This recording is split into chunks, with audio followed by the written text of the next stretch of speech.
Hey everybody, how are you? It's Mike from 1A Martial Arts. It is Time Out Tuesday, episode 173. And, I titled this video, Seriously, What Are You Waiting For? And I'll tell you what I'm talking about. So, we had our very first women's self-defense course. It's our 3-hour course. We've been giving the same course for many years. We tweak the curriculum here and there, but it's a really great curriculum. It really holds water, and we've been doing it for many years. But of course, during the pandemic, we didn't do any of them. We did 0 of them for an entire year.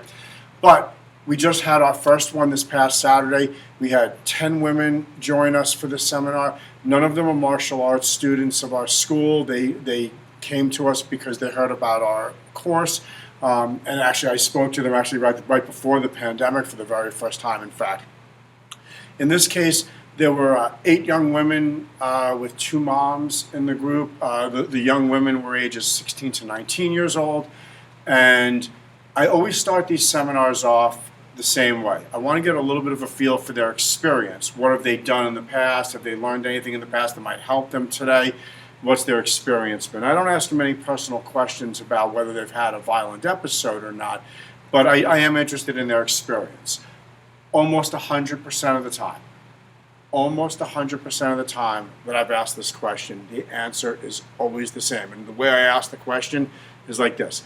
Does anybody have any martial arts or self-defense experience at all? Usually the answer straight across the board is no, or I took karate when I was 3, that type of a thing. And then I usually follow up when they say that they have no experience. Have you ever punched or hit something at all?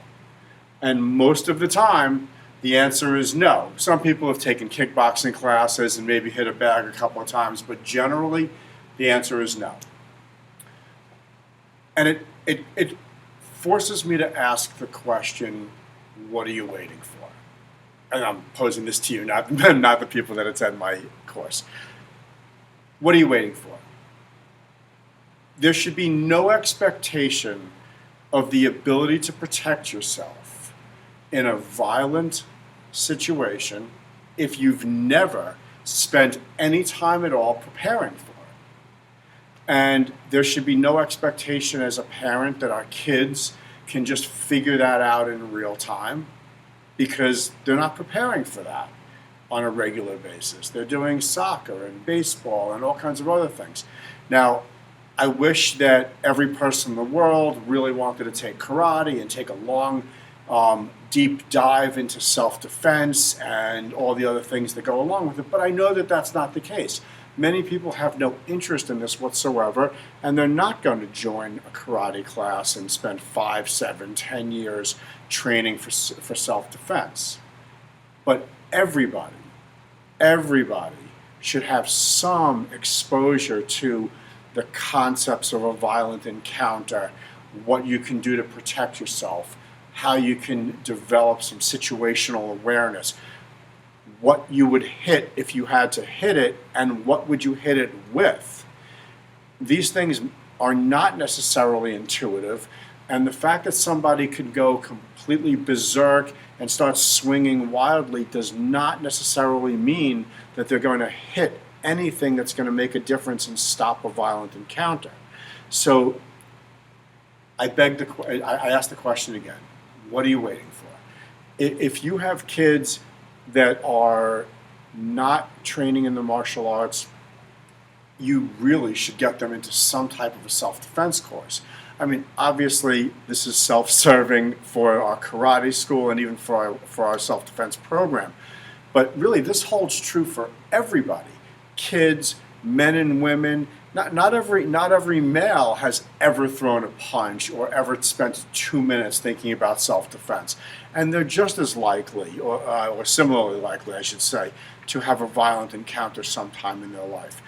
One of the statistics that I talk about during the self-defense course is that 70% of the people that wind up taking a course like this take the course after they've had a violent encounter to rebuild their confidence and kind of try to get themselves back on their feet, maybe with the hopes that whatever happened to them won't happen again. I don't know. I guess, once again, what are you waiting for? So anyway, that's really it for Time Out Tuesday today. Share this with your friends. If you've got a group of people that you want to do something with, we do these things as semi-private groups for people that don't want to be in the general mix with other people. We sometimes offer public classes in this. So we do everything from private to semi-private to, complete, public group lessons. Reach out to me, ask me.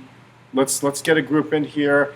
We try to do this as often as we can. We try to keep the price very reasonable so that a lot of people can do this. And the reviews that we've gotten from people after they take this course is that they've learned something that they can take with them and carry them to, carry them forward with more confidence. So what more can you ask for in a 3-hour class? I will see everybody at the dojo. I hope everyone has a peaceful day. Oh, and Mom, if you're watching, I'm leaving right now. I'll be there in a few minutes. Bye.